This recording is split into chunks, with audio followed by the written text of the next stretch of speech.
Someone create some fan art of Dain as Elvis. Welcome to the Less Than a Day podcast. Don't ask us to explain the name. We're not going to. I'm Kay. I'm Kiko. And we're here to talk about books, movies, TV shows, geeky things. Major spoiler warnings, mostly for Onyx Storm, but also for every piece of media ever created. So usually we kick this off with current events where we update each other on the things that we've been watching or reading. But today we're going to have only me do the updating. Truly. We're going to have a very, very long update because I committed to a low expectation. I expect a reward or something. Acknowledgement, a medal of honor, something. Your reward is seeing me in a couple days in person. That is the best reward, actually. But I did commit to exactly what I said I was going to do on our last episode, and I read Onyx Storm by Rebecca Yarros. This is the third book in the Fourth Wing series. Let me tell you, just the process of getting this book was crazy because it was sold out. And when I tried to order it on Amazon, it was not going to come until like halfway through last week. And I'm like, oh, that gives me like 2 days to read it. So I had to go up and down to bookstores to try to get it. And I managed to get literally the last copy because I wanted a physical copy to be able to take notes. I actually went all in. And what I've done today is we're going to do things a little bit differently because I think you said it in our Fourth Wing episode of how if book 3 came out, I was going to read it and I would just tell you how it went. And that is what we're going to do. But I want to make this interactive. So the way this is going to work is I'm going to read out a summary of Onyx Storm, and I have sprinkled throughout it some multiple choice and free response questions that I'm going to be asking you, Kiko, because you have read Fourth Wing and you've read a pretty detailed summary, I think, of Iron Flame. You know all the details, so you should have a pretty good guess as to how the plot is going to go, and you're at least familiar with the characters. So we're really relying on your intellect and knowledge and ability to predict that real Violet level strategy out there. Interesting. In the hexagon, intellect is definitely way towards the center. Who is Melgren? Is it some old crusty white dude, or is it you, Kiko? Speaking of Melgren, I'm going to start this off actually by kicking it off to you. Yeah, I think so. My predictions, if I'm being honest, are mostly questions. Because what is there to predict? There are stuff to predict, but there was a lot of the same stuff happening. There's a lot of cycle. Okay, well, so just list off what you think is going to happen, and I'm not going to confirm or deny. Okay, a lot of this is not what's going to happen, but they're more of not plot points, but story beats, kind of. First of all, I predict that Xaden is still an asshole, but he's a Venin, so he's even more of an asshole. Okay, that's a good prediction. Second, Xaden's plan all along was to become a Venin, because we want that power. Ooh, okay. Second of all, I think everyone should. Oh, also, some of this is what I wish. I think everyone should become Venin because Venin equals more power, and that sounds pretty good to me. Okay. Venin are like Pokemon. They're like Pokemon evolutions, actually. So being a Venin isn't bad. It's just the next step of evolution. Interesting. Also, I want to say that rereading Fourth Wing and Iron Flame stuff, it feels like Xaden is the main character. A lot of this stuff is happening to Xaden. Like, a lot of, like, the important wild stuff is, honestly, I felt like was happening to Xaden. He's the son of a trader. He's, like, got all the story beats of a main character. So, my prediction is that Violet's actually a side character of Xaden's story. Which I hate. I don't like that. That one I can go ahead and confirm before we even start that is absolutely not true. Okay. Actually, even reading Fourth Wing, I think, Xaden has like all the important stuff happen to him. No, for me, I thought Violet was the main character of Fourth Wing and Xaden was the main character of Iron Flame. Flame. Yeah, I think is accurate. Well, I feel like since this happened to Zayden, that means that he's also going to be the main character of Onyx Storm. But you said that was wrong, so that's good, actually. That's good. I don't want Zayden to become main character. Who wants to read that? Yeah. Another thing is we need another betrayal/traitor at this point. So I'm thinking either Brennan, Violet's brother, or, I don't know, Dain. He's still irrelevant, right? Dain somehow is actually a traitor. But I don't know. He kind of is irrelevant. I think, Violet was weak and stuff. Maybe that has something to do with her second signet. Oh, right. Other prediction. Violet's second signet is going to manifest. And maybe her illness or physical weakness has something to do with something. Something to do with something. I like specificity. Is Violet's dad actually dead? What's his name? Asher or something like that? It is Asher. Is he dead? Who knows? Another prediction. This is actually all part of the Basquiat War College simulation. This is all part of preparation and training. We are actually still at school. They're blue pilling. Actually, they don't want to know the truth. Blue pill is not reality, right? I don't remember, but yeah, they're all blue pilling. Brother. They're in a simulation, in a war simulation, war college simulation. I think everyone actually has a second signet. Everyone's going to develop a second power. Because why is it only that Zayden and Violet get second powers? That seems unfair. Or maybe everyone's whose dragons are mates have second signets? No. Because they have like a second dragon to latch on to? Zayden has a second signet because his dragon was in his family. So one of his, I think it's like great uncle or someone, had Scale as their dragon. And so when he bonded with her, you can either you go crazy or you get a second signet. And Zayden is unfortunately too hot to go crazy. Okay. Mm-hmm. Oh, question. How did Jack know about Venom before? Because Venom were known to be like, myths, right? Like, because it's not public knowledge that Venom are real. But Jack was Venom when he was fighting Violet on the mats and stuff. So was he just becoming Venom without?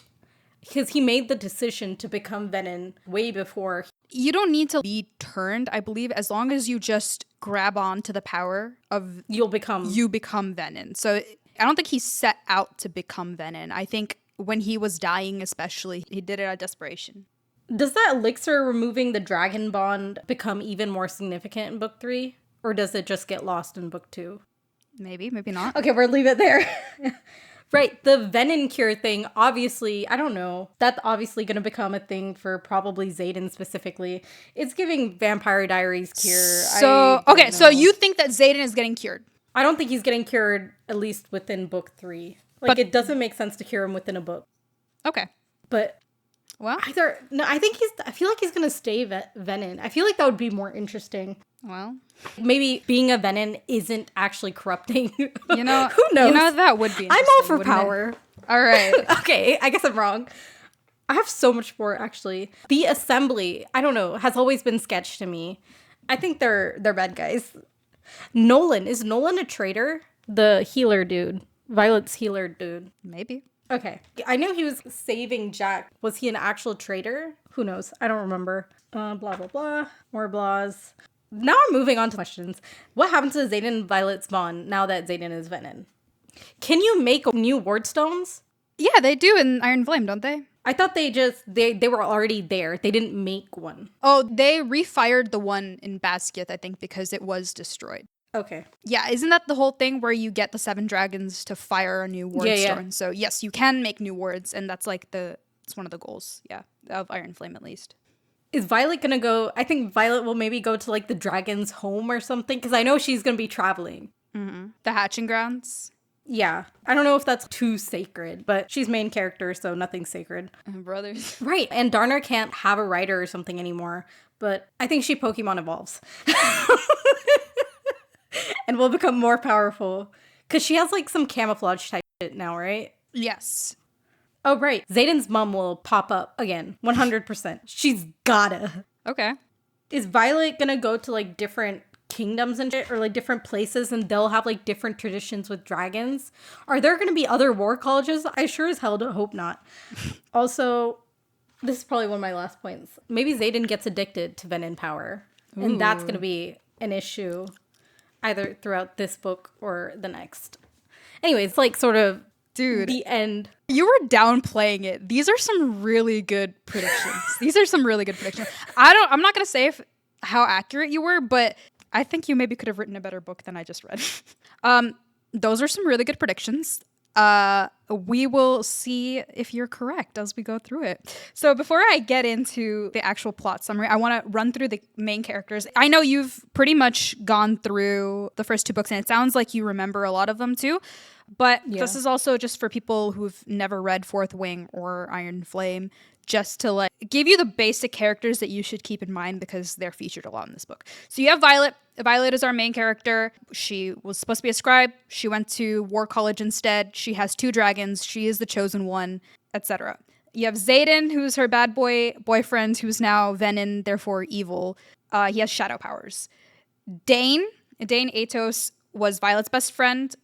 Before she came to War College, they had like a falling out, and then he was the enemy in Iron Flame. But then halfway through Iron Flame, he realized that Violet was right and that they should be helping Peromiel. And so he flip-flops and joins to their side. And he has like the power to, I think, read your memories if he touches you. Xaden's crew, Imogen, Bodhi, Garrett. They all have rebellion relics. Those are like his loyal friends. Bodhi is his cousin. That comes up. Violet's squad is Rydok Sawyer, who lost his leg at the end of Iron Flame, which I forgot. You have Rhiannon, who's Violet's best friend, and she becomes a squad leader, and Jacinia, who is Violet's scribe friend. You have Auric, aka Cam, who is the prince in hiding. You have Sloane, who is my favorite character, Liam's younger sister. And she starts off this book feeling extremely guilty because her ability is a channeler, who was the same as the writer who was bonded to Taryn before he died. Her ability is she can like channel energy from different people and sources and use that to fuel magic, which is very cool.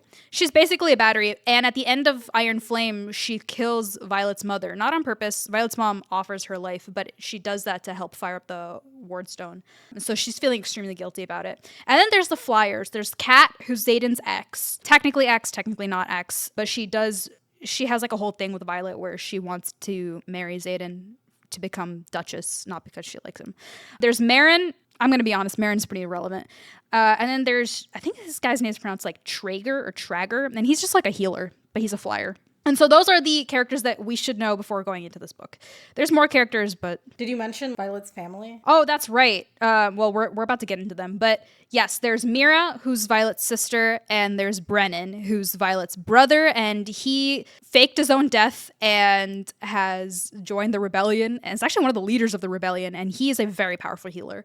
He and Mira are actually fighting at the start of this book because Mira has not yet forgiven him for lying to her. Yes. So, before we start the summary, we're into our first question for you, Kiko.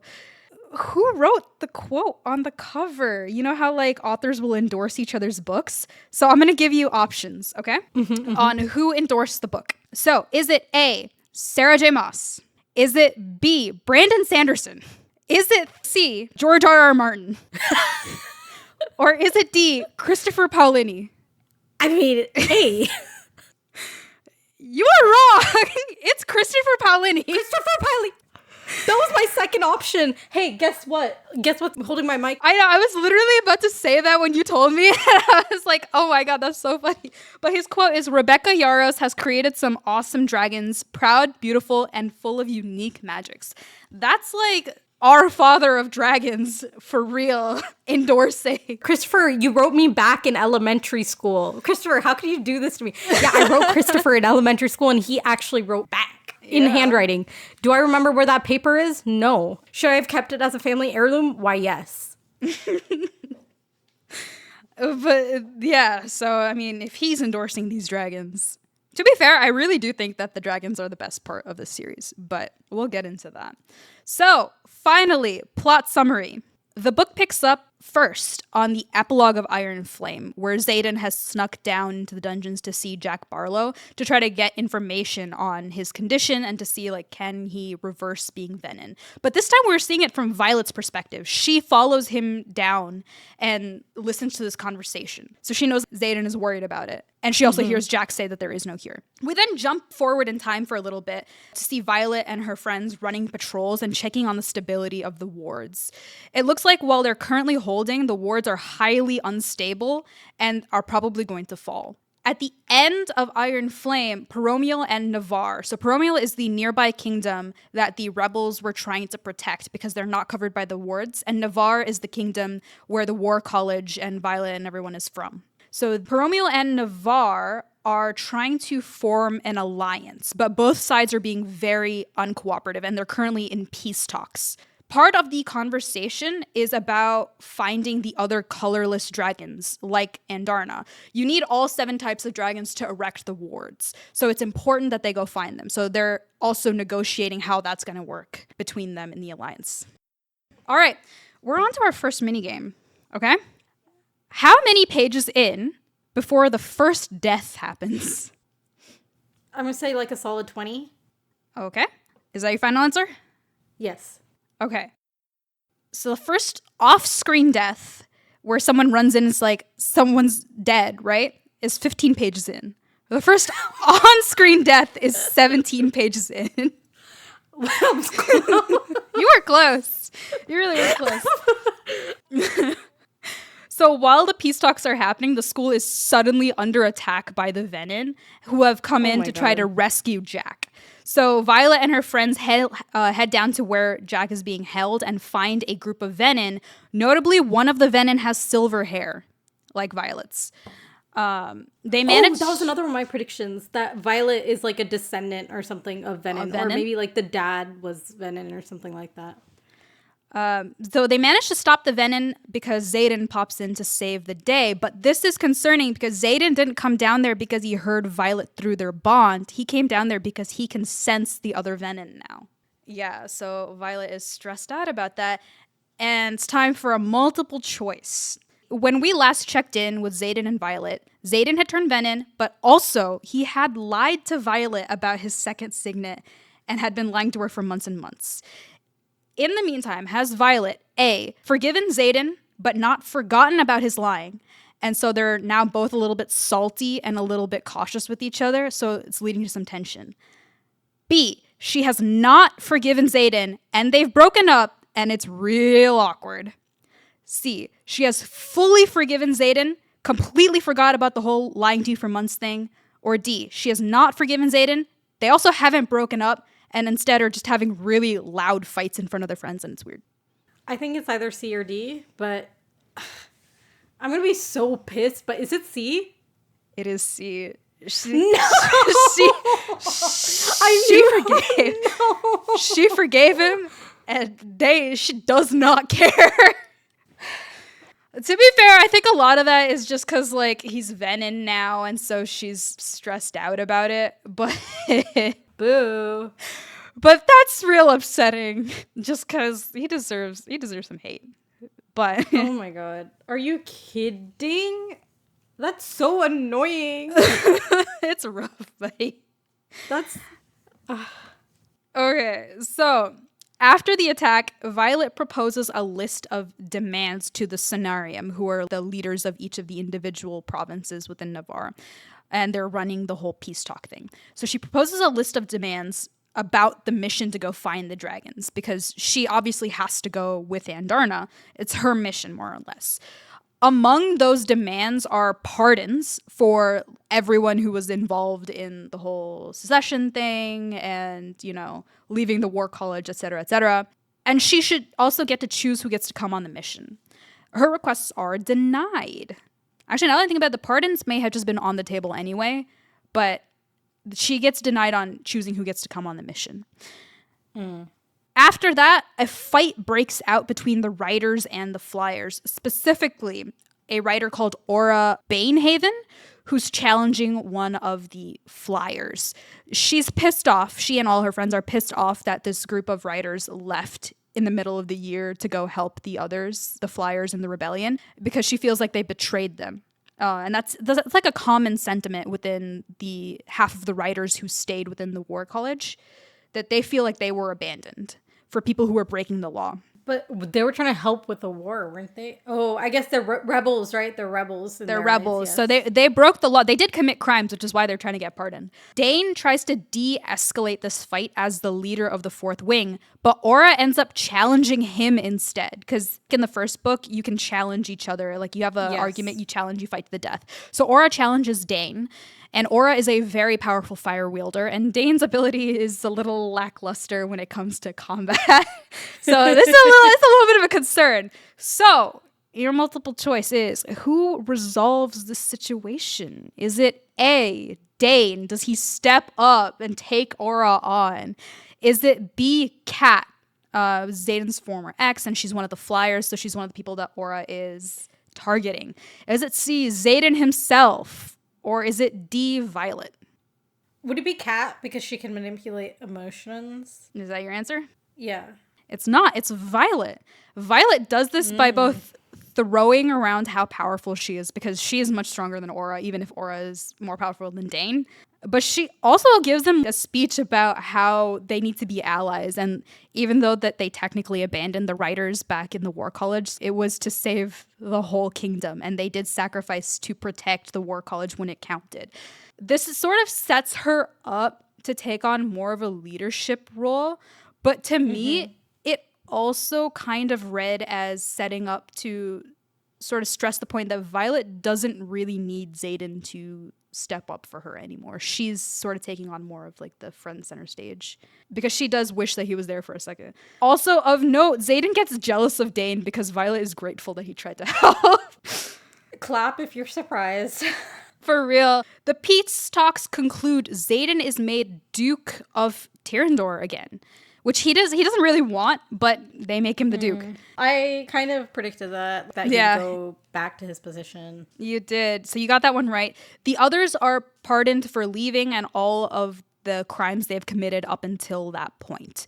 But the alliance with Paromial has failed and the Flyers are being kicked out. So of note, the Flyers can't use their abilities inside of the wards. The same wards that are keeping the Venom out are also keeping the Flyers out. So like you were saying with Kat and her emotional abilities, she can't use them when she's inside the wards. So obviously they're like, you can't stay in the college. You're not even going to be of any help to us, right? So that's really interesting. They're like, you abandoned us, but you also can't help. Yeah. Okay, minigame number 2. How many pages in is the first spicy scene? 100? Around 100 pages? Is that your final guess?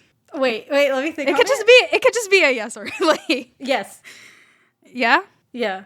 Okay. 31. No. I knew you were gonna say something that early in the book. It's 31 pages, but Zayden has a significant lack of control, so he doesn't trust himself not to go all venom while they're doing the nasty, so they leave things You know what this absolutely reminds me of? Twilight. And at the end of Iron Flame, he does a Twilight scene where he does, where Edward's all like, tell me what I am, and Bella's like, vampire. That's what Zayden does to Violet. And now we're having this whole Breaking Dawn scene after the wedding. This is like a theme for the whole book, that they don't go too far just because he doesn't believe that he's not gonna. It's not that I think it's half that he says like he's afraid of hurting her, but also like of just channeling in general and becoming more venom in the process. So it makes a little bit more sense than Edward, but also wait,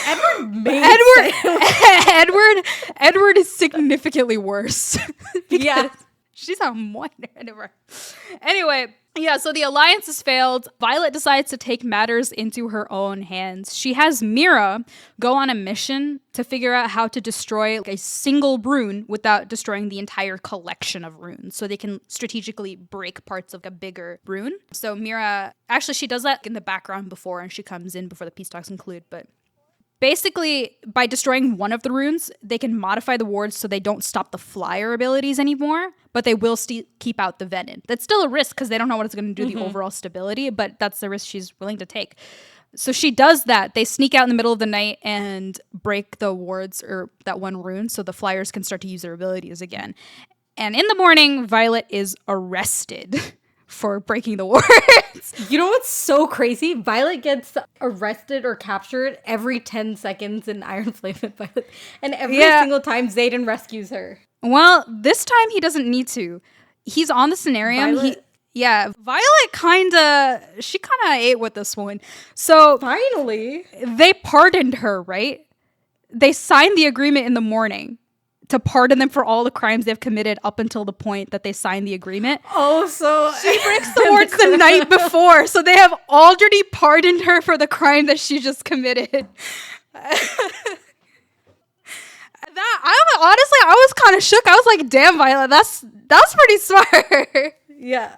Anyway, the victory is very short-lived because Dain's father has been chosen to replace Violet's mother after she died. No, I can't believe that dude still. And he hates Violet. So he immediately sends Violet and her squad off to Samara, where Zayden was stationed in Iron Flame, and he's hoping the nonstop flight will exhaust them or kill them in the process or whatever. He's just doing it to be a dick, basically. He's like, yeah, you can go there now. While they're in Samara, the nearby town of Newhall has been attacked by Venin, and this is where Marin's family... Marin is one of the flyers. She's so irrelevant, I feel like I need to bring that up. But her family has taken refuge there when they fled, right? So the soldiers aren't able to go help them. They're being outnumbered. So Violet and her squad go to evacuate basically everyone. When they get to the town, Marin's parents have already been killed by the same Venin with the silver hair. Her name is Theophany. Theophany.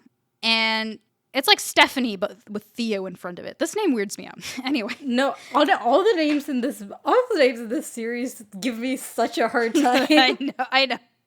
But she wants both Andarna and Violet. And Theophany has lightning powers. And this tells them that the Venin have signets. They're not just using lesser magics. And they have signets on the level of riders. So Theophany also reveals that Andarna's race are called Irids, which is short for iridescent. So they're the iridescent dragons. In the middle of this fight, Garrick somehow shows up, and Violet realizes that he has teleported there, and he has a second signet like Zayden does. And everyone with a rebellion relic has a second signet because their dragons picked them, which you did predict! You predicted it. You did predict that. Violet is injured in the fight, but they make it out with Marin's siblings who were spared. So even though her parents died, her little brothers are safe. Time for our next question. When they return to Basgiath, Zayden and Brennan are waiting there for a status report since Violet and her friends snuck out into Paromial to rescue Newell. So they know that they did that. And they are notably pissed off that they broke the rules to do that. Well, they didn't break the rules, but they weren't supposed to do that. So does A, Zayden gets really pissed and starts yelling at Violet until Brennan tells him to chill. B, Zayden gets really pissed and then they start making out. C, Zayden gets really pissed, loses control, revealing that he's Venin to all of their friends. Or D, Zayden gets really pissed, but Violet gets mad back, saying, "You've never begrudged my autonomy, and I'm not going to tolerate you starting now." And they start fighting about how she, the most powerful rider on the continent, needs to be more careful. D? Is it D? Is that your choice? Locked in? Yeah, that's not it. It's B. They start making out. You know, I thought of that first when you first said it, and then you said C and D, and I thought it'd be those. But yeah. Do you come up with a quote for D? She does say that to him, though. She says that right as soon as he starts making out with her. This is so annoying. But they do start making out, and it's just really, you know what, at this point we should know. So yeah, on returning to Basgiath, Violet meets with Jacinia, who informs her that the best place to start searching for Andarna's race is in the Southern Isles. Of note, Queen Mariah, who is the Queen of Paromial, has given Violet access to her library as part of the Alliance. Queen Mariah Carey? Mariah Carey. She defrosted to show up for peace talks. Her signet power is ice and some sonic shit. Anyway, the last island that Navarre has had contact with is Deverelli, and so that's where they need to start. Violet's father has conducted research on the islands, and he hid his research in her mother's study. Since Dain's father is the general now, He and his family are the only people who can enter his study. So Violet has to have Dain steal her father's research. Okay, how many times literally, what is this pattern in both of Fourth Wing and Iron Flame? They keep breaking into offices and stuff. And for the wards or some shit, he has to help break in, right? Yeah. To be fair, though, this one mostly happens off screen. But I feel like these plot lines are being reused in every book. Dude, we'll get to it. You're not wrong. This is more like Dain is on their side, but he's also, one of his main character traits is like, he's a goody two-shoes and he wants to follow the law. And his father has publicly disowned him for going off with the Flyers. Yes. So they're fighting. So it's kind of like, is Dain going to continue to sour his relationship with his father and choose Violet and breaking the rules over his core values? So she's putting a lot of trust in Dain to sort of step up and help her when she needs help, which is the point of that. So there was a lot of information that just happened, some new lore drops. On returning to Basgiath with all of this new information about the threat of the Venin and the potential mission that they're about to go on, do our characters A, get ready to leave for the mission to find Andarnar's family. B, head to the border to help evacuate the Paromish citizens who are under attack. C, conduct experiments and find research on how to try to cure Xaden. Or D, go to class. No, don't say it. Do they go to class? Locked in? They go to class. No! How are all of these the dumbest answers? Listen, it's a new book, which means it's time for a new type of class. This time, it's signet training in order to better wield against the Venin. Did they do this already? Yeah, but it's more like hands-on combat, like one-on-one combat to try to They've train already their been signets to better. War. What hands-on? What do you mean? They've been in battles in the last 2, 3. Yeah, I don't know, bro. Another multiple choice. We're going back to back on this. Who's the new signet training professor? Is it A, Mira? Is it B, Brennan? C, Xaden? Or D, Dain's father? Wouldn't Dain's father be too busy? But then again, Melgren was a person, right? Malgren is the person. Okay, Xaden, why would he take the risk if he's Venin? I think it's Dain's dad. Generally knows. No, it's Xaden. I know. This bitch taking that risk. I know. But listen, it gets dumber. Xaden is the new professor, which means that he and Violet have to break up because professors and students can't date. No, this is dumb as... Look, you said it already. The book plots seem to be recycling a lot. Like, it's very cyclical. There needed to be a reason that they couldn't be together in book 1. There needed to be a reason they couldn't be together in book 2. And now this is the reason they've come up with why they can't be together in book 3. Oh, he's a professor now. Girl, be so for real.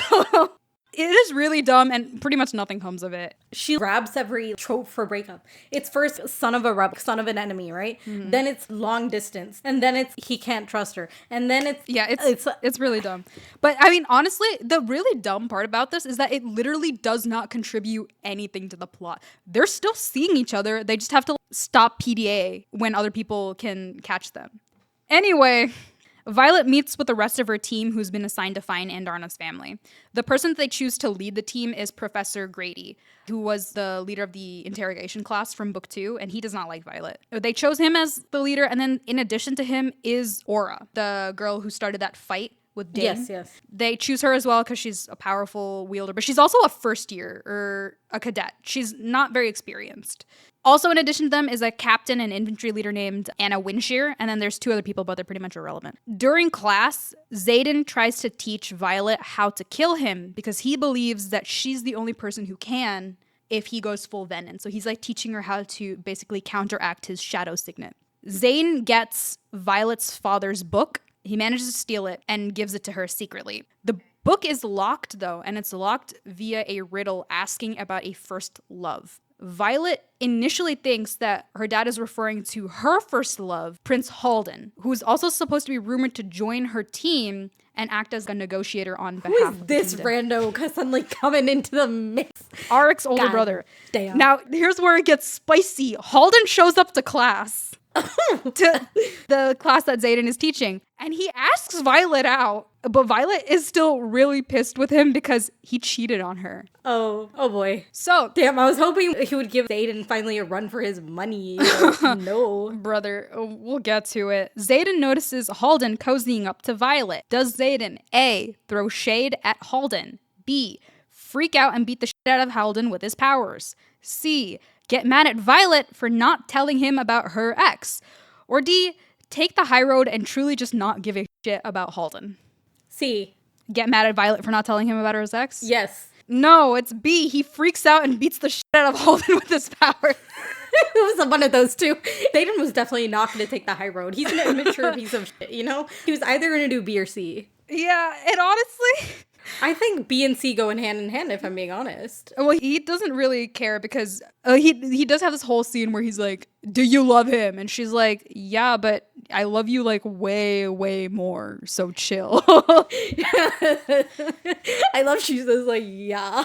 She's like, he cheated on me. It's over. Relax. Like, I don't know, bro. Anyway, Violet realizes that her father's first love was his dragon because, yeah. And she uses his dragon's name to open the book. Her father has written her a message telling her to find the merchant Narelle Anselm in Deverelli. Grady wants to go up north and not to the islands, though, so this is a problem. They manage to circumvent this, and in order to meet with the king of Deverelli, they need to recover this gemstone because Deverelli is like all about wealth, so it's like a show of power. Oh my god, what's this side quest bullshit again? So this is the first mission that Violet and her new team are going on to recover this gem. And Violet manages to convince Halden to force Grady to allow Mira to be on their team because Mira is a powerful blocker, so she can create shields. And Halden has this power because he's a prince? Oh, to convince? Because he's the prince. Yeah. Because he's the prince. Yeah, okay. So since Halden is cozying up to Violet and Loki wants to be friends again, he kind of just does whatever she says. Sort of. They head out on their mission and the group is like very clearly not getting along well because all of the people chosen are loyal to Grady except for Xaden and Mira. So on this first important mission, how successful do you think the team is? Is it A, they recover the gemstone and Violet starts to understand how to work with Grady and Loki figure out how to manipulate him into going along with what her plan is? Is it B, Violet decides she works way better on her own anyway, ditches the team that she's literally assigned to work with to do her own thing? Is it C, Xaden loses his shit with Grady, goes all venom, which causes them to arrest him? Or is it D, the team is literally so ineffective that half of them die in the first mission, including Grady? D. They all die. Or like half of them die. That's correct. Oral loses her shit and is so nervous that she ends up setting Grady on fire. That's so funny. No, I mean, that's hilarious, actually. I'm sorry, but that is so funny. It is. But her getting so nervous that she sets a teammate on fire is so funny to me. Well, she thinks that he's venom and she just like sets him on fire and that causes a fire to start spreading, which alerts the venom to their location. Aura is then immediately killed. They manage to escape, but there's a note with the necklace that they retrieve from Theophany, which implies that the venom knew that they were coming for the gem. So there's a leak. Oh, I thought there was either like a mole or they had a fortune teller. A precog? Yes, precog on their side. Well, they might.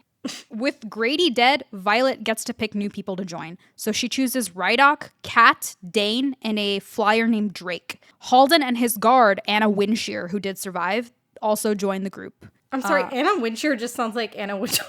I know, right? I was thinking the same. But they also join the group and then they set off to Deverelli. So a note about Rydok, though, is that they sort of push his character development a little bit where he says several times, like, I know you guys are just seeing me as like the jokey guy, but our team works better when we're together. And every time we've been separated, you get hurt. So I want to go with you because you need somebody from your squad. And so like actually kind of a sweet moment. And then also he like shows off his ice powers. And even though it's supposed to be like a weaker signet, he apparently has figured out how to make it pretty powerful. I don't know how much I buy it, but he was one of the most flat characters in the first two books, so it's something. Yeah. But yeah, he joins them and they head off to Deverelli. When they get to Deverelli, there's no magic. So everybody except for Violet, because she is the chosen one, is cut off from their dragons. Only Violet can talk to Taryn and Darnot. But this does mean that Xaden no longer feels that intense pressure of needing to channel. Huh. The king of Deverelli will only meet with aristocracy, so he's only going to meet with Halden. The rest of the group split off to go see Norel Anselm as... Isn't Xaden technically an aristocrat too? Yeah, he is, but he chooses to go with Violet instead. But yeah, they split up and they go to see Norel Anselm, the merchant, as directed by Violet's father's note. It's time for another question. On meeting with Norel, she refuses to give Violet her father's research unless she passes a test. Is the test having Violet answer specific questions about her father's research? Is it B, asking Violet about her love life? Is it C, challenging Violet to a duel? Or D, having Violet demonstrate her signet with accuracy so she does not hurt anybody indoors? It's either B or D. I'm tempted to go with the dumb one. Is it B? Is it the love life? Is that your final answer? Yeah. This was kind of a trick question because there were two right answers. Huh? So she does ask Violet like very specific questions about her father's research. Basically, what is the title of this chapter and how did you interpret this section, blah, blah, blah. But then the rest of her questions are about Violet's love life because Violet's dad thought that Violet was going to end up with Dain. And so when Dain shows up, he's like, oh, I can see why you went for him because he's so handsome and stuff. It's real awkward. I'm sorry. Violet's dad's kind of malicious. He's creating drama even in the afterlife. I know that honestly, I was kind of into that. That was really funny. but also, it's really, really stupid that she wants to know about her love life. Like, really? Why do you care? It's giving Tiger's curse. It is. Brother, it's dumb. Anyway, the research is only left to Violet, which makes Mira really upset because she's left out that her father didn't consider her at all. The group returns with the research, and when they do, they get a message that the king of Deverelli has decided to keep Halden. So like keeping hostage, right? Yeah, since Xaden is the only other aristocrat, they head in to the palace to try to confront the king. And initially, they refuse to let Violet in because she's not noble, but Xaden claims that she is his consort, and so they let her pass. Ew. I know. Ew. So when they confront the king asks Xaden, who does your allegiance belong to, Navarre or Tyrandor? Which one do you think? Tyrandor. The answer is none of the above. He says his allegiance belongs to Violet. Violet. They start to try to broker a deal with the king to gain Deverelli's support against the Venin. And the king brings out his pet panthers for feeding, and they're like albino panthers because he's like a collector. He then has a plate served for his panthers with Anna Winshier's head on it. Incredible. Truly, this king is the most exciting thing that's happened in this book. Albino panthers, an evil animal collector, just decides to keep a prince. Serves that, I mean, truly incredible character work. I was kind of shook. Like, damn. He tells them that Halden tried to have Anna steal artifacts that Navarre had previously sold Deverelli. So Xaden and Violet try to fix the situation and smooth things over, but then Halden starts screaming about how he did nothing wrong and how Deverelli took advantage of Navarre and blah, blah, blah. And the king gets fed up and commands his guards to execute them. Xaden loses his shit mid-battle and goes all venin to kill the other guards, which is obviously bad.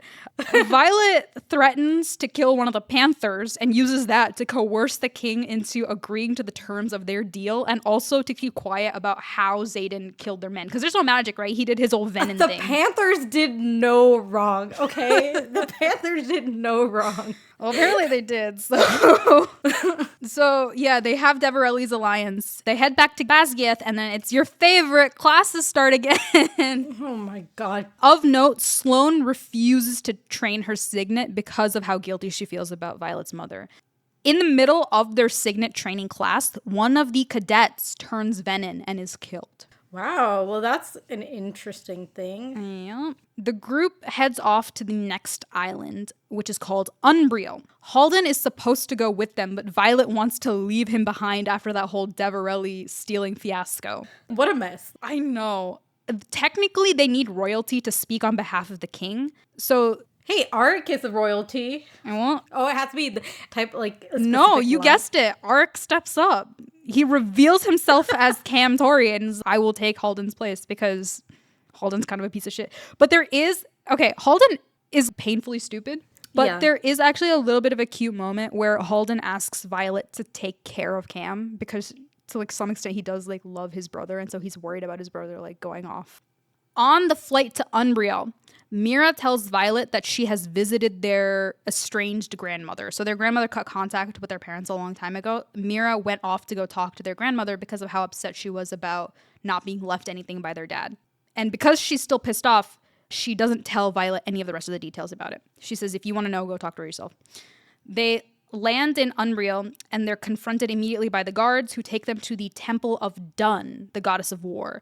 So a quick note, every one of these islands that they go to is dedicated to one of the different gods of the pantheon. Okay. When they get to the temple, every priestess there has the same silver hair that Violet has. All right, minigame time. So in order to meet the queen, the group first has to win a combat match. No magic, Again?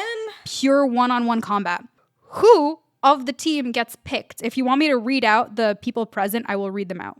Yes, please. Okay, you've got Mira, you've got Zayden, you've got Violet, you've got Dain, you've got Auric, you have Kat, you have Marin, Drake, and then you have the dragons Tarn and Darna on scale as well.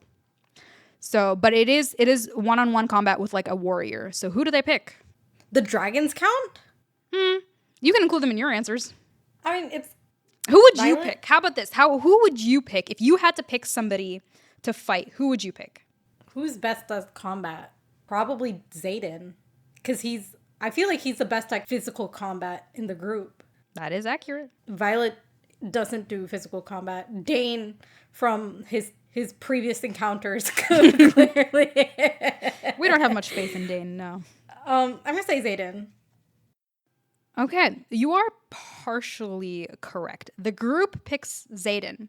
For some reason, I don't really get how or why, but the scenario starts getting pushed that they then pick Dain to fight against someone else. And then the priestesses make the decision to force Violet to fight somebody as well. So I was originally going to say Violet, and then you said physical combat. And I'm like, well, it doesn't make sense to pick Violet. There's some bullshit for sure. I really felt like it was so shoehorned in so that Violet would have to fight. So Dain loses his match, and Zayden is about to lose his match, but Violet manages to throw a knife and help him, and Violet wins her match. What? And the person that Violet is fighting is the Queen of Unreal. So she beats the Queen of Unreal in combat. How? Okay, right. Plot armor. Main character armor. Okay, fine. I get it. Yeah, well, actually... actually, no, you're right. There's a part where lightning strikes next to them. So implying that either lightning had just struck because of a storm or because Violet somehow managed to channel her signet even without magic. But it scares the queen for a second, and that gives Violet like the leverage she needs to win.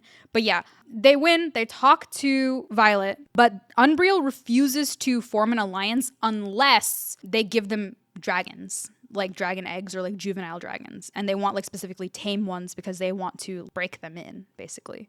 Obviously they refuse, and so they lose Unreal's alliance. So they've literally done nothing this entire...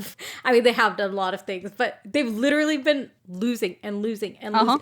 What have they done? Well, Iron Flame, they kept losing and losing and losing, kept failing at getting up the ward. What are these incompetent group of characters? to be fair, they did get Devarelli's alliance, but... Oh, also of note, every island they go to, they are also searching for Andarna's family. They just haven't found them, and they didn't find them in Unreal either. So yeah. The gang heads off to the next island. And another note is that they only have 6 months to find Andarna's family. And they know that going to each of these islands is going to take longer than that. And they're not going to be able to make the time frame. So they're sort of doing this illegally. They just choose not to head back and to just to keep island hopping until they find what they want and go back only after they find Andarna's family. So they're technically everything they're doing is illegal. They head off to Hedontis, the Isle of Hedion, the god of wisdom. The leaders there, the Triumvirate, are already expecting them, and so they come out to greet them. And as the leaders and their family walk out, the gang realizes that they recognize one of the Triumvirate's family. So, your question, who is the person they recognize? Is it A, Violet's father, who's actually alive and has been hiding in the islands that he was writing about this whole time? Is it B, Panchek, one of the professors from the War College who's just chilling here for some reason? Is it C, Zayden's mother, who fled before the whole rebellion thing happened? Or is it D, Theophany, the Venin hunting Violet very clearly in disguise? Oh my gosh. I would love for it to be D, but my predictions were either, in my beginning of the episode predictions, I predicted either Violet's dad coming back or Zayden's mom. This is really hard. When you said that prediction, I was like... I think Violet's dad. I feel like it makes most sense logically. Okay, Locked in. so you're locking in A. You are incorrect. It's C, Zayden's mom. So I'm you not were too upset about getting that wrong. yeah, you were pretty close. Zayden's mom, she apparently was originally from Hedion and signed the contract to be with their father. It's just part of their culture to like sign marriage contracts to produce heirs. So after the contract ends, she returned back to her island and married one of the triumvirate, this guy named Ferris. Crazy. So she just left her like 2 children behind? Because Zayden had a little sibling? I don't remember, man. I thought he had siblings. I don't remember if Zayden had, but he doesn't talk about it. So I think she just abandons him. She desperately wants to meet with Zayden, but he does not want to talk to her. Understandable. Obviously. So the group is once again going to be tested, but this time it's going to be a test of knowledge, and Violet is concerned about what that test is going to be, so she sets up like a contingency plan. She gives Zayden's mom some Aramint tea to go with dinner, which is banned in Hedion. She also gives Andarna a secret task, since Andarna can camouflage, so she sends Andarna off to go somewhere. So the gang goes to dinner, and while they're eating, the triumvirate reveal Zayden's mom has requested that they do their challenge away from prying eyes. So they start to ask them questions to judge them as part of that test. Okay. Next question. Do the triumvirate ask about A, the history of the island, their god, their relationship with Navarre, which Violet should know because of her father's book? B, the nature of the Venin, revealing that Hedion has known how to stop Venin for years and just chose not to share that information. C, do they ask about the Tyrish rebellion years ago that Zayden's father led, which is awkward since Zayden's mom peaced out? Or is it D, the Violet, Cat, and Zayden love triangle? No. I'm going to lock in with B with a combination of D in memory of the previous. So which is it? B. B? No, it's D. I knew it.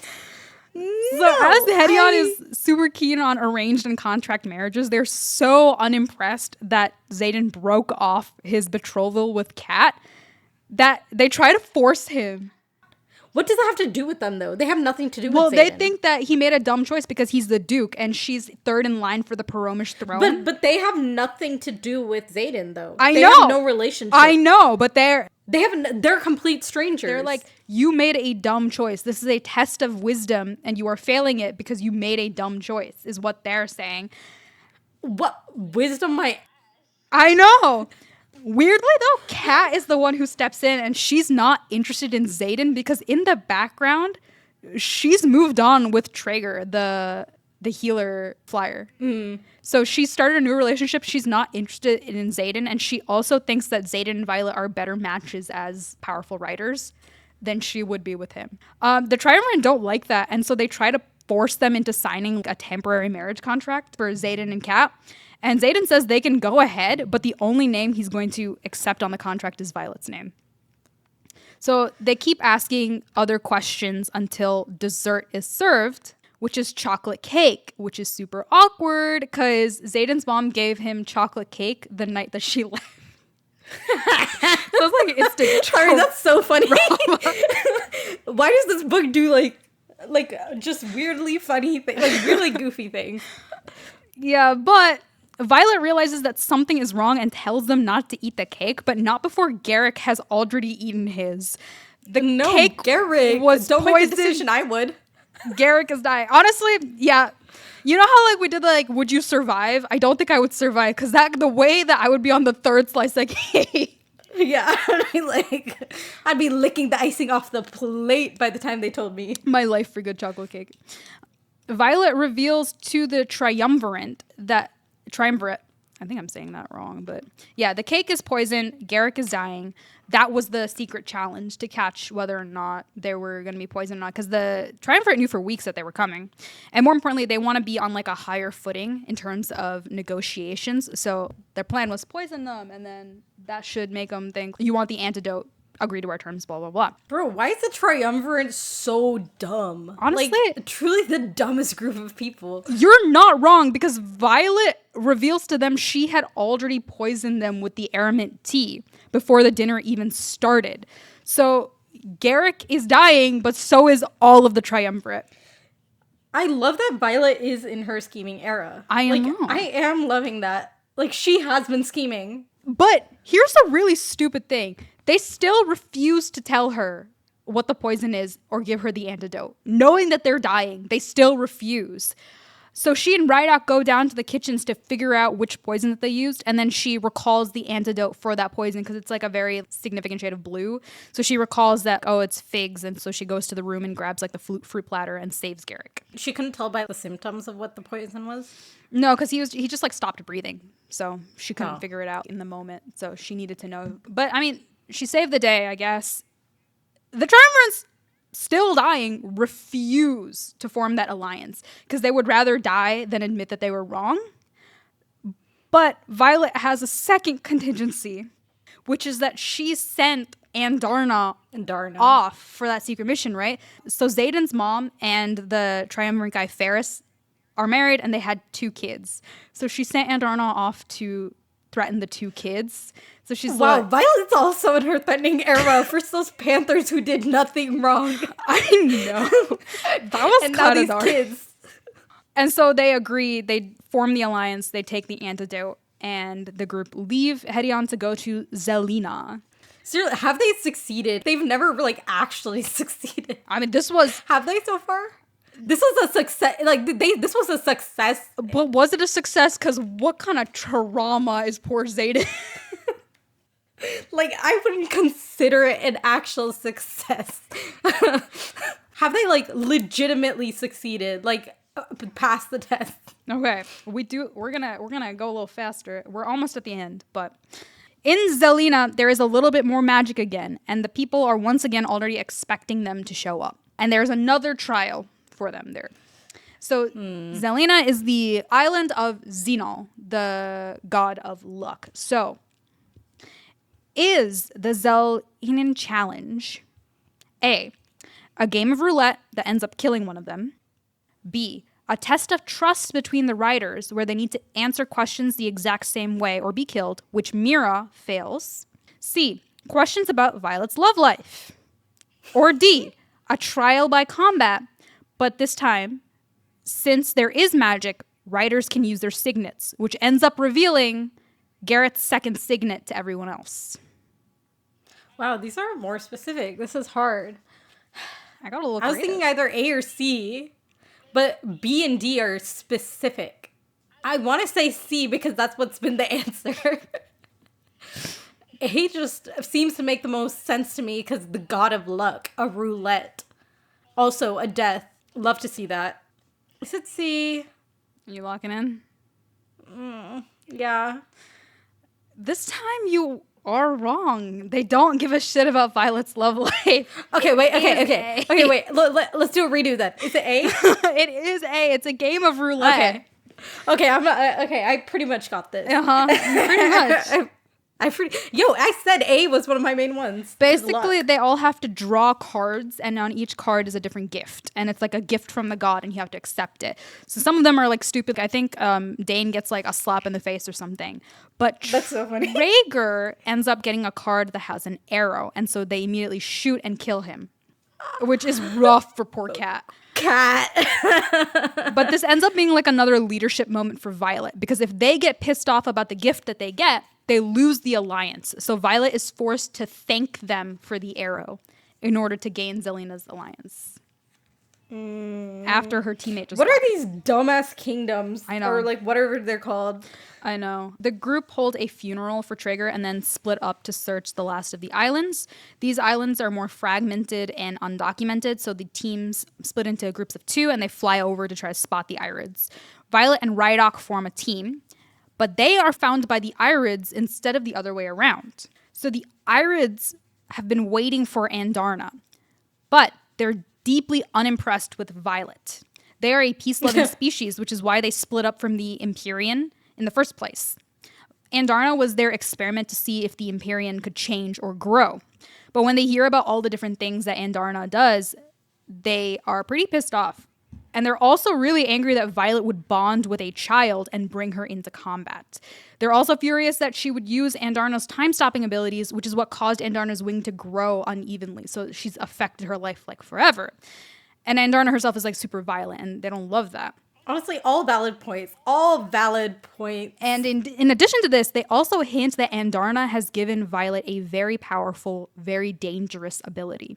One of the Irids, Leothan, is initially more sympathetic because he does believe Violet when she says that she didn't know Andarna was a kid when she bonded to her. She thought she was like a gold dragon or a yellow dragon. But when Xaden arrives on the island, having heard Violet's like call, right? When Xaden arrives, the Irids realize that he's Venin.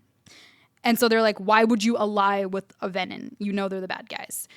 They tell Violet that there is no cure for the Venin and refuse an alliance. And so the Irids leave. I mean, a tiny defense for Xaden is that he wasn't initially a Venin. Yeah. He becomes one. To be fair, Rydok hears all of this, including the part where Xaden is Venin, and he is pissed.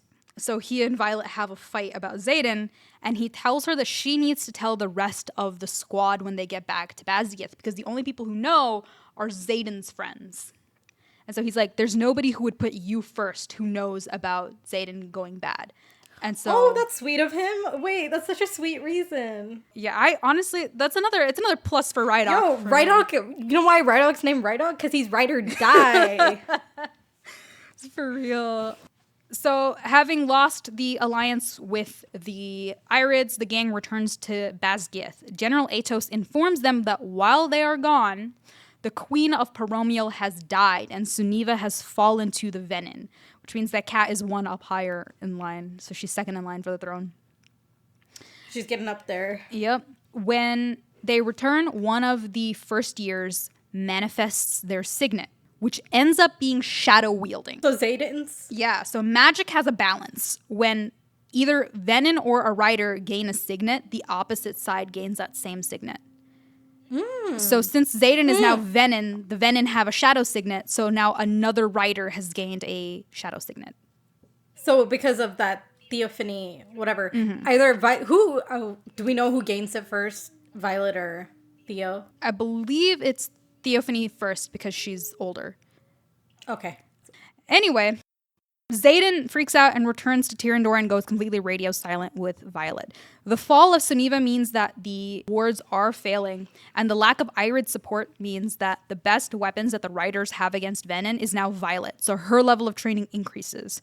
Meanwhile, Sawyer, who has been struggling the entire time as to whether or not to return to class and return to riding, decides to take Violet's advice on how to mount his dragon with his new wooden leg, and he manages to get back on his dragon and rejoin the fight.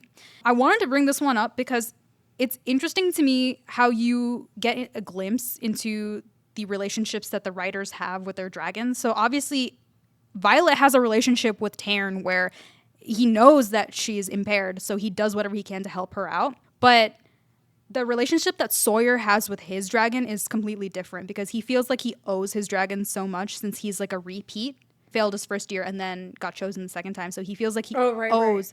So he doesn't want like his dragon to take those extra steps to make things easier for him, right?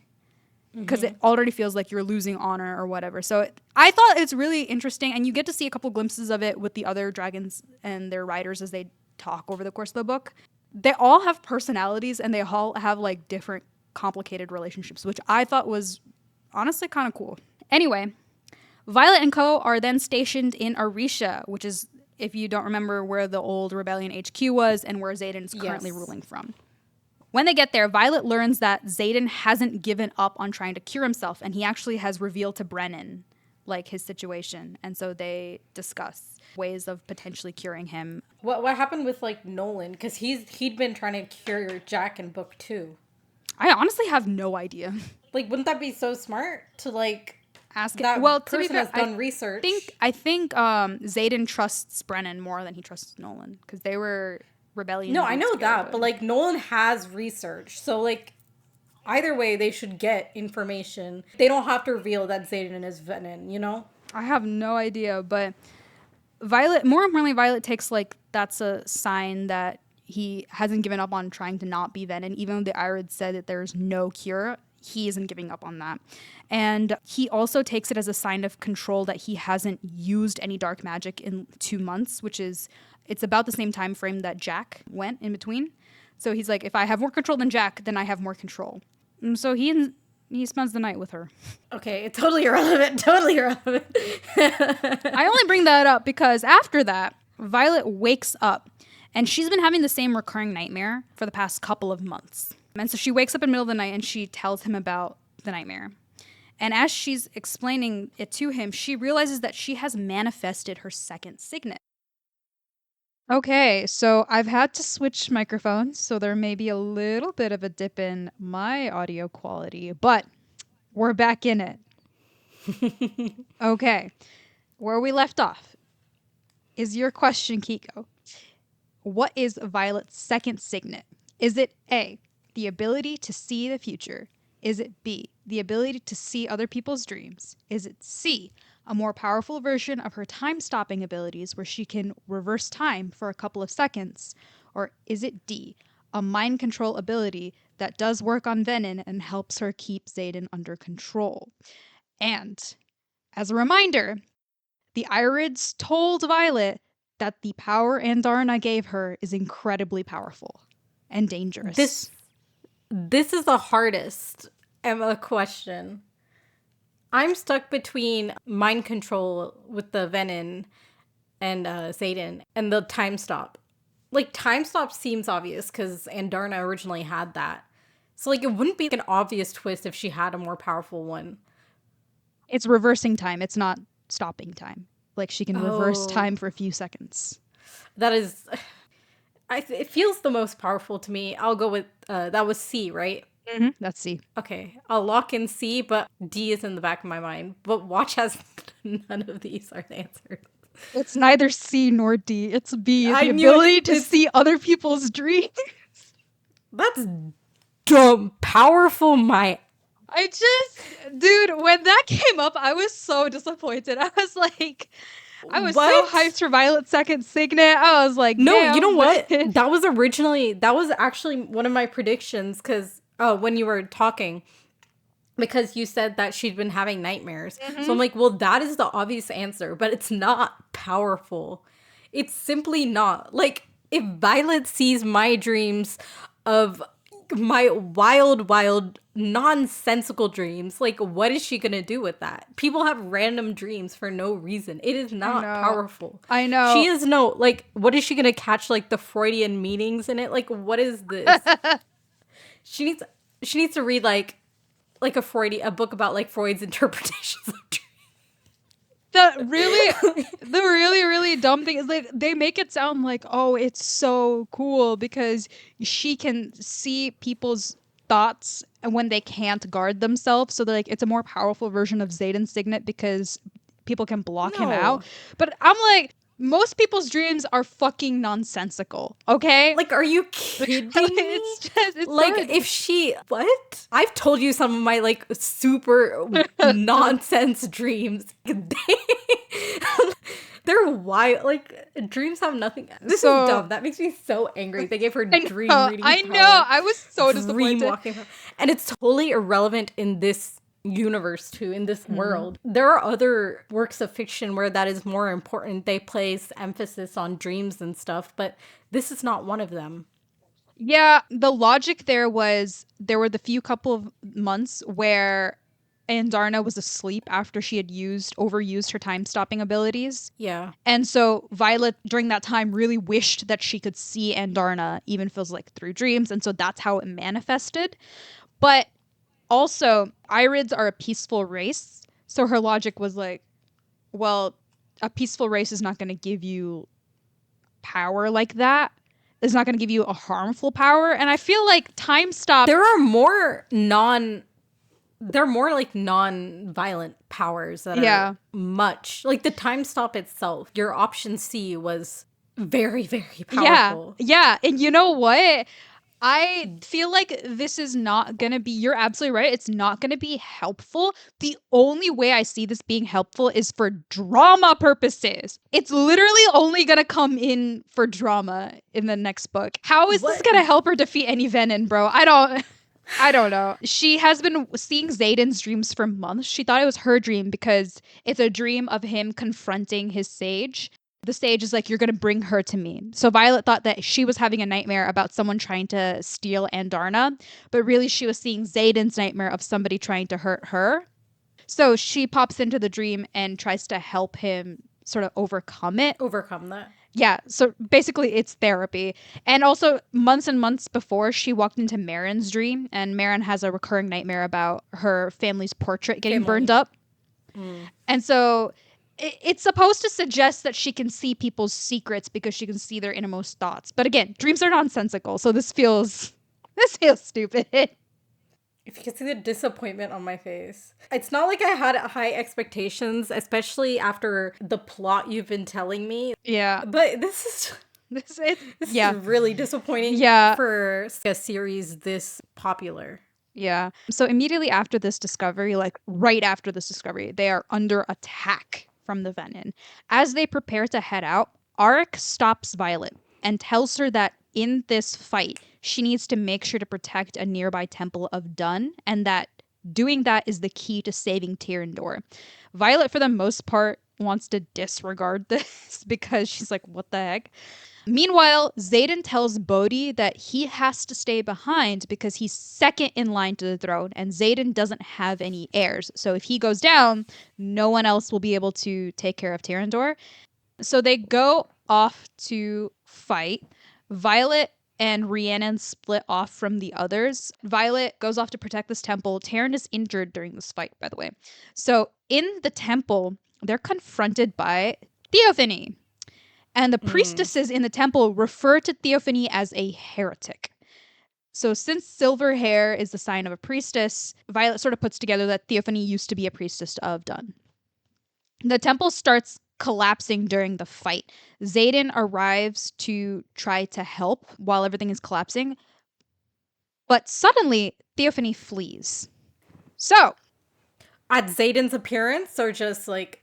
well, it's up to you to decide. You guess. So, why does Theophany run away? Oh.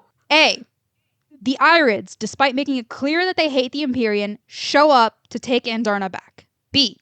Violet manifests a third, more powerful signet that scares Theophany off. C. Xaden starts channeling Venom style and ends up becoming more powerful than Theophany. Or D. The High Priestesses start suddenly wielding a secret divine power, and that chases Theophany off. I feel like these have been getting progressively harder because all of these options are ridiculous. So one of them has to be true. It's definitely... Okay, right, it's definitely not. No, but I don't think it's the Andarna one. Mm-hmm. Why would they show themselves all of a sudden? The Xaden one seems pretty convincing, but it's a kind of boring option. The divine power thing and the Violet manifesting a third signet kind of seems similar in a way that, oh no, it's a new power. Mm-hmm. Violet manifesting a third signet is kind of wild, but I'll go with that one. Her manifesting a third, even though I feel like it'll be too much. Like, she's already kind of OP, even though she doesn't use that to her full ability. Oh, I guess like the dream thing is not that powerful. I don't think lightning powers are anyways. I'm with you. I think it's third signet. Like, she's got to do better than this dream walking. Okay. This is really for Violet's sake. But I'm on the line between magical divine powers and... Okay, you're locking in divine powers. You're locking in signet? Yeah. It's magical divine powers. It's neither. The Irids, despite making clear... Are you kidding? My first elimination? Are you kidding? That is so out of line.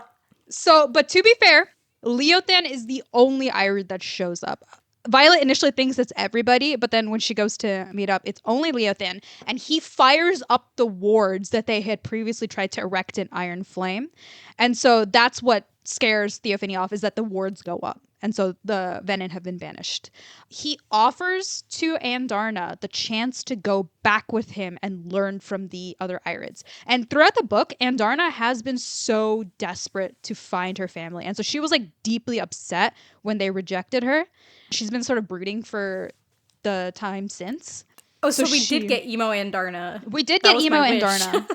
And she does want to go with him. But at the same time, she doesn't want to leave Violet. And she would have to break her bond with Violet in order to go back with them, because Violet is not allowed to go with them. So in the end, Andarna does decide to go because Violet tells her, I'm not holding you back, just leave. And Leothan also tells Andarna when she eventually feels strong enough, she's welcome to come back to Violet sometime down in the future. So Andarna breaks her bond. And it's giving long distance relationship. Yeah, and ordinarily breaking that bond would kill the writer. But because Violet has Xaden and Tairn also in her brain, she's okay. She survives, but she's bedbound for 3 days, completely shell-shocked. Okay. Someone makes a joke where they're like, she's being dramatic. It's not like a breakup with a boyfriend. She has literally lost a dragon calling your tit. So she does spend 3 days miserable, and then she eventually snaps out of it when Mira returns and they make up. Mira sort of reveals what she learned from her grandmother. And it turns out that Violet's parents tried to dedicate her to Dun as a child as a way to try to cure her chronic illness. But the priestesses didn't want them to do it. Their grandmother cut off contact with them as a result of this, because dedicating a child to a god like that is illegal in Navarre, which is why they went to Paromiel and or Unbriel. I think they suggested that it was Unbriel, not Paromiel. Why is it illegal? It's just like immoral? Yeah, because you're basically committing your kid to like a monastery, basically. So you're not supposed to do that. But they were maybe thinking that it could help Violet. It's a little bit unclear why they did it. And the priestesses said that she had a lot of future options in her life, and so they didn't want them to do it. But they also ended up refusing because they saw that Violet would end up turning Venin. When Violet asks Mira to clarify, Mira says the priestesses said the heart that beats for Violet would do the wrong things for the right reasons and turn dark. And immediately, Brennan and Violet and Xaden, all three realize that means Xaden, because his is the heart that beats for Violet. And so they were predicting. I thought it would be like Andarna or like. Antaron? Nah, it's Xaden, because Xaden turned Venin. Bruh, I thought there'd be something cool. There'd be like plot twist. It's not Xaden. Nah. Bruh. But Mira is incredibly pissed off that Brennan and Violet kept the fact that Xaden was Venin from her for so long. And so their tenuous peace is broken, and she's pissed at her sister again. Just sibling things. You know, I feel like there's a pattern of behavior here. Now Xaden has influenced Violet. Now Violet's keeping things. And also, you know, in my predictions, I said that Xaden's the main character. No, yeah, I see. Violet's clearly the main character. Xaden, it seems like this book is trying very hard for Xaden to be somehow looped into the plot. He's trying so hard to be relevant, and he's just not. Like, that's why the love life questions truly. Oh my god. Anyway, yeah, so Mira leaves in anger, and a few days later, Garrick returns from patrol to say that Theophany has kidnapped Mira and wants Violet and Jack returned to her in exchange for the region of Dreythus. So they have attacked this region, and this, I think it's a fort, but they have captured Dreythus, but on top of that, they've also kidnapped Mira, and so they're like double incentive for you to show up. And so they decide to go confront Theophany, even though they know that they're walking into a trap. Brandon gives Violet this whole speech of like, you can't save everybody, so you need to start making priorities. Are you going to save the people? Are you going to save Mira? What's your choice? And Violet's like, neither. I'm going to go kill Theophany, and everything else will line up after I do that. And he's like, you know what? Like I hate when characters are faced with the one person you love versus the world. And she's like, no. We're going for option 3. Thank you.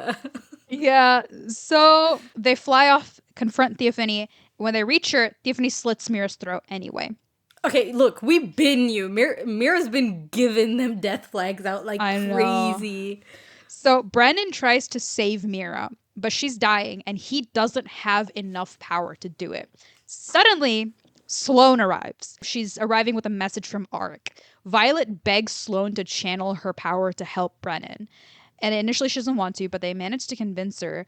And she does it with Dain's help.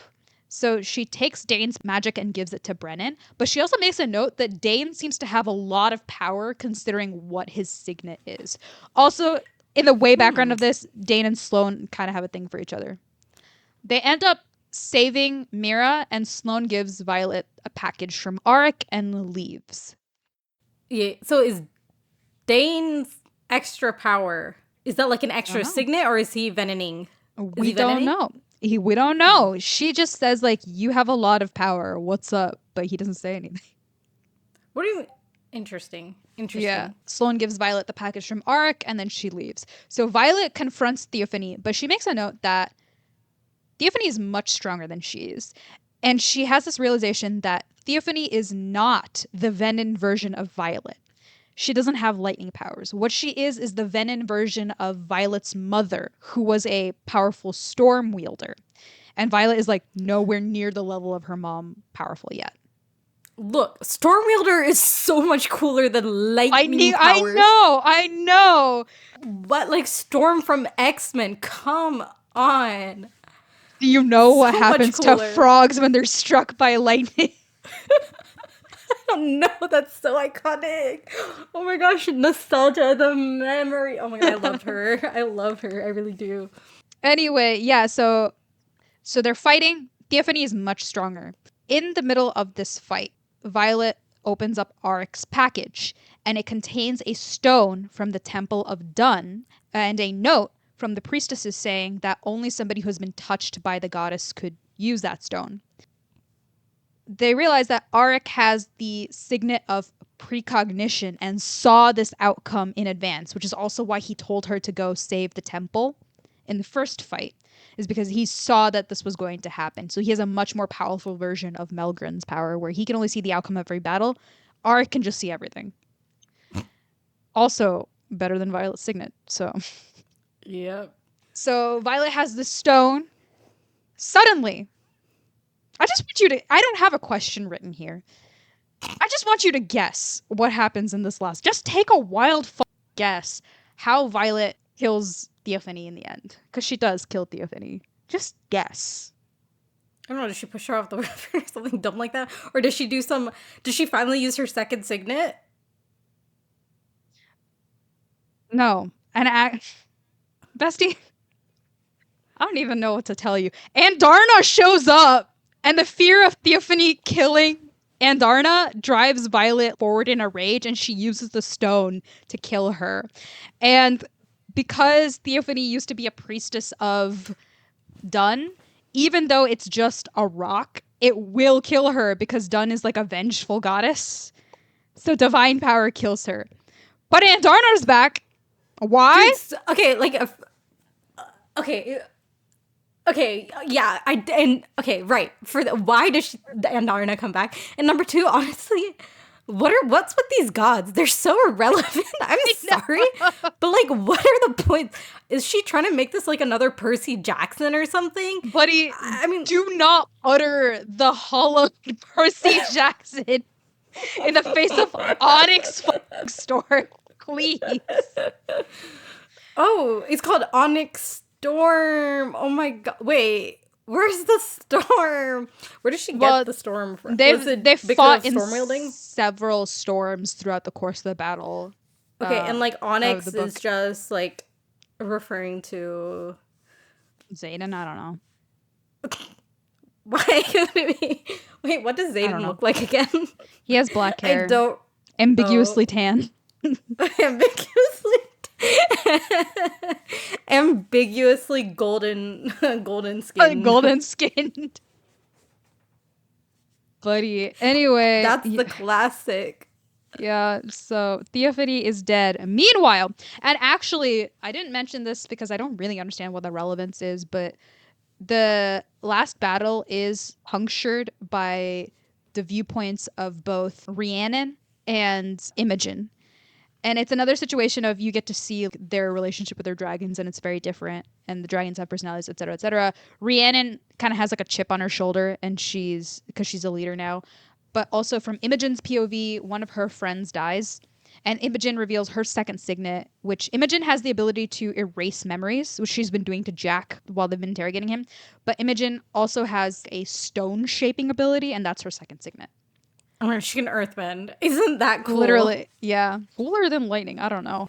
But after that fight, we flash over to Xaden's point of view. You won't even believe this because I didn't even believe this. Panchek have been kidnapped by the Venin, and Panchek is one of the fucking professors, bro. The random professor who in the multiple choice question. Yeah, that's why I brought him up, because it was so that you would have him in the back of your brain. But he is the leak. He is the one who sold them out. It was so random. I don't Good understand. For Panchek. You know what? Panchek was chilled in the background doing his job as a traitor. You know what? He's been doing a better job than these group of motherfuckers, I swear. Yeah, he sold them out for power, but instead they kill his dragon, and they're going to kill Scale as well. So in order to save Scale, Xaden channels more dark magic and ends up advancing to the next level of Veninhood. I mean, I told you I'm fine with that. I told you power is power. You got a Pokemon evolve. Okay. So we are on to our very last question about the last chapter of this book. I have a feeling. I know. I have my prediction lined up. Okay. How does this book end? A. I got it. Xaden, now newly Venin, completely goes to the Venin side, leaving Violet heartbroken, and the leadership puts Violet in charge of hunting him down in the next book. B. Andarna has returned to take Violet back with her, so she and Xaden now head back to the Isles in secret before people can realize that he has progressed to like the next more visual level of Venin. C. Violet channeled too much during that last battle with Theophany, and she wakes up as Venin, which she now has to hide from her friends. Or D. Violet wakes up with no memories and a wedding ring. See, and guess what? Before you even started doing the answer choices, I wrote Violet to Venin. Violet to Venin. See, you're locked in? Yeah. Yeah, you're wrong. She wakes up with no memories and a wedding ring. Hey, where's your gun? You can shoot me. Like, honestly, just shoot me right here. Shoot me right here. Like, this is the dumbest fucking book I've ever not read. Like, what? So... What? So Violet wakes up, and everyone is like discussing things, and they're like giving status reports, and she looks down because they're like, your hand, and she looks down and she has a wedding ring, and she has a note from the Temple of Dun basically saying that she has married Xaden in the last 12 hours, but she has no memory of it because Imogen erases her memories, and Violet's like, what the fuck? And Imogen's like, you told me to do this. And so basically Xaden left Violet in charge of Tyrandor and then vanished. Yeah, get you a man who leaves you in charge of a kingdom, like, and then just abandoned you. And that's how the book ends. So, excuse me, I wanted Violet to become Venin, but I think that would have been the same cliffhanger, so I get why. But like, Venin power couple, hello, this is so dumb. Like, Kay, this book is so dumb. I'm sorry you had to read this. Okay. Like, I apologize for this journey you had to go through. Okay. So, yeah, you very clearly didn't like it, right? No. I don't know. Okay, maybe if I read it, like, I didn't have the reading experience, right? So maybe, like, the reading experience was different. But the plot lines I didn't like, right? There were like really dumb story beats. So I think that's what I didn't like about it. But like, who knows? Maybe if I'd read it, I would have enjoyed it. Because it seems like in this book, a lot more happened, and it seems to be more interesting. And they finally get out of the war college, even though they go back to class. But we're not talking about that. We're not talking about them going back to class like 3 times. So, I think, okay. I think this book wasn't ridiculous enough. I think that if you're going to write a fantasy book, and it's not going to be some deep Tolkien-esque heavy world building epic fantasy adventure, and you're just writing a book for fun, that's fine. I liked Fourth Wing. Like, it was fun to read. But I think that if you're gonna do that, you kind of gotta make some big swings. And this book was just so lazy. Truly, it was so underwhelming to me because I feel like a lot of it was just taking the same points from Fourth Wing and Yeah, Iron Flame and yeah. then just recycling them. Oh, Violet needs a Exact- yeah. new secret to hide from her friends. Well, she's hiding that Xaden is Venom. Oh, Violet and Xaden need a reason to, like, not be together. Xaden is a professor. And also, in the end, Xaden is still hiding stuff from Violet. Like, I'm sure there's reasons for it, but Yeah, I just... why did we need the Vegas ending, you know? That's what I'm saying. I think you can make it ridiculous. The things that made Fourth Wing fun to me were the ridiculous plot points. Like, I was kind of laughing. I guess, yeah. I was Like laughing when Violet got 2 dragons because I was like, yeah, buddy. Oh yeah, I was. That was pretty funny. Like, it was so obvious, but it was so funny. It was so funny. Violet and Xaden getting horny when their dragons get horny. That's so ridiculous, but that's so ridiculous. It made me so uncomfortable. But it's funny, you know what I mean? Yeah. It's not, is it literature? No, but it's fun. The first half of Iron Flame is so fun because the stakes are so high. And the plot points are ridiculous. Violet's secret being, I'm in love with Xaden Ryerson, and that's the secret that she's hiding during interrogation training. And literally everyone in the group looking at her like, we know. It's like, that was so funny. If you're not trying to write good books, you gotta write fun books. And it was just so cyclical and boring. Make bigger swings. Make Violet be Venom. Make her have 4 signets. You know what I mean? Yeah, that's what I was saying. Like, you could have taken really...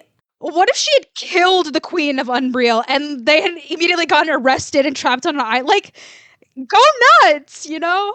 There were so many missed opportunities. They were just swerved.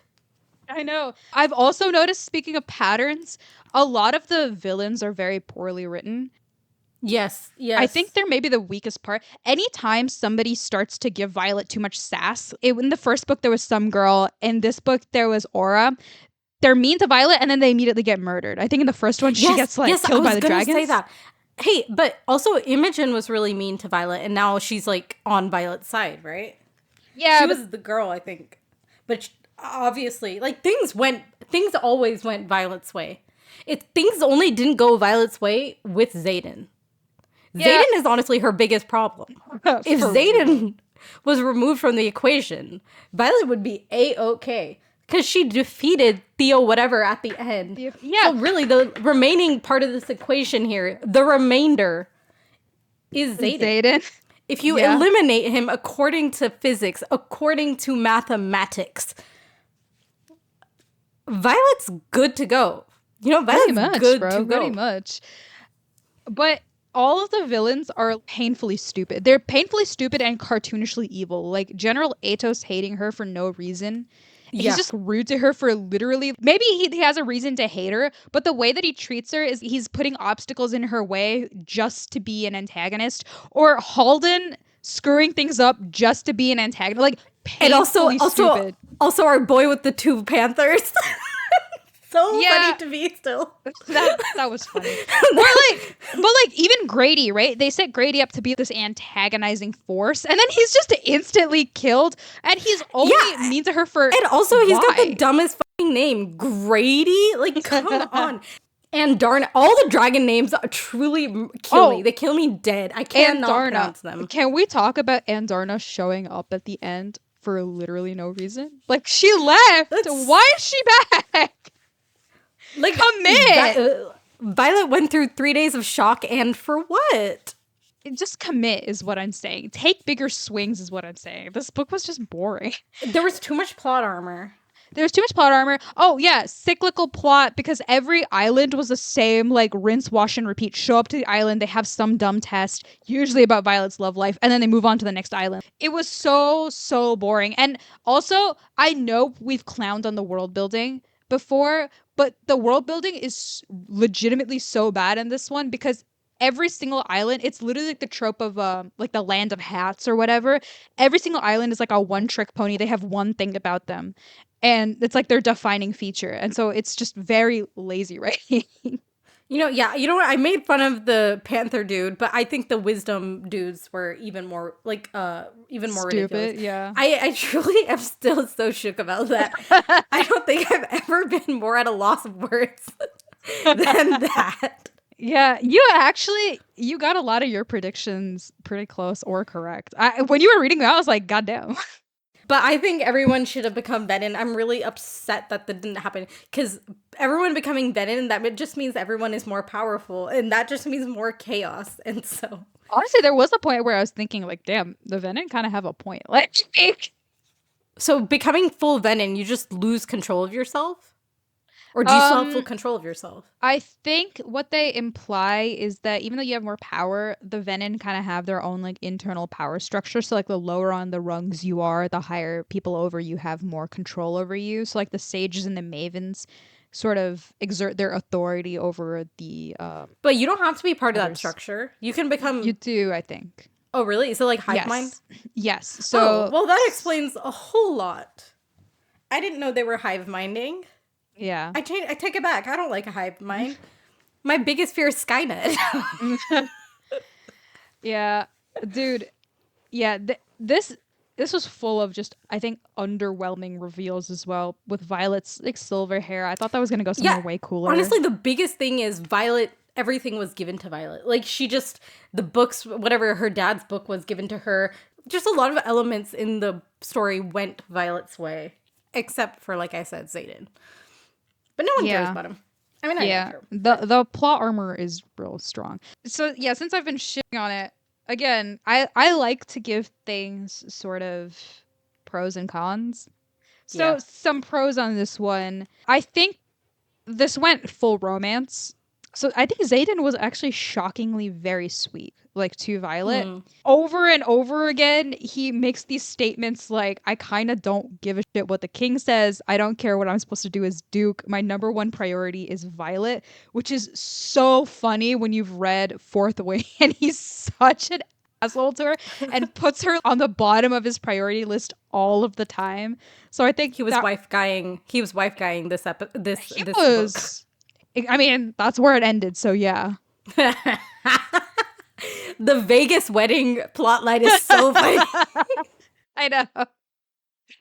I saw it coming probably from like the first 10 chapters, I'm not gonna lie, but I knew they were gonna end with a wedding. Who would be the Elvis?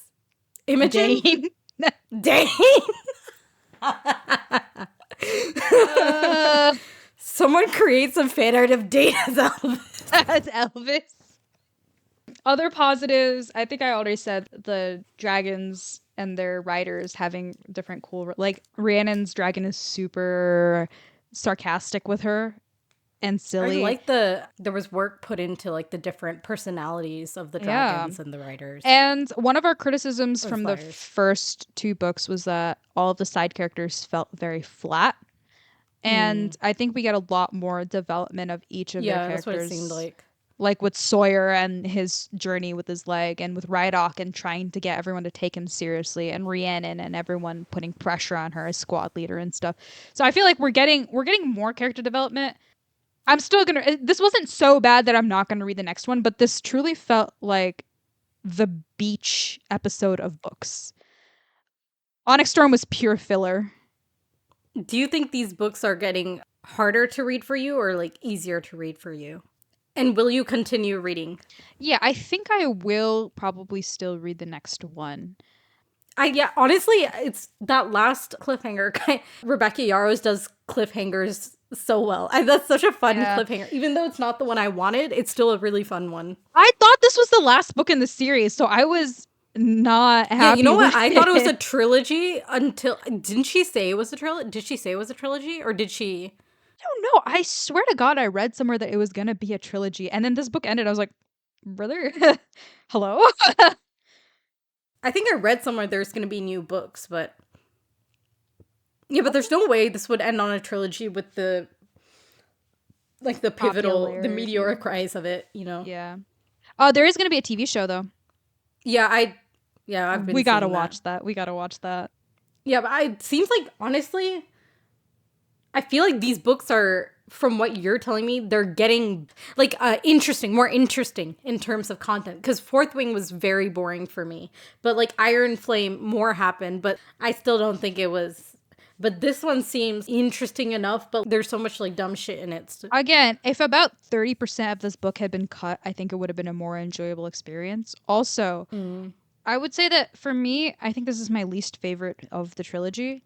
I would say like the first half of Iron Flame is still the interesting. best, and then Fourth Wing, and then the second half of Iron Flame, and then actually this is still better than the second half of Iron Flame.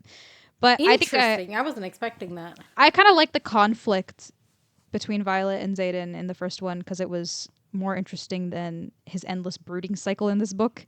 But I also like the stakes were much higher, so it felt like, because she was always on the edge of, like you said, getting arrested, always on the edge of potentially revealing their secrets and under threat, and the interrogation sequences.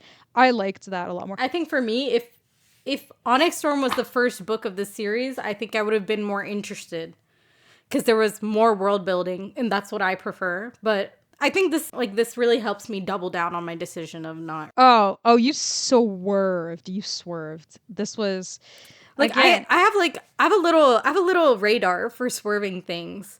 You know what this series reminds me in terms of how I felt about it?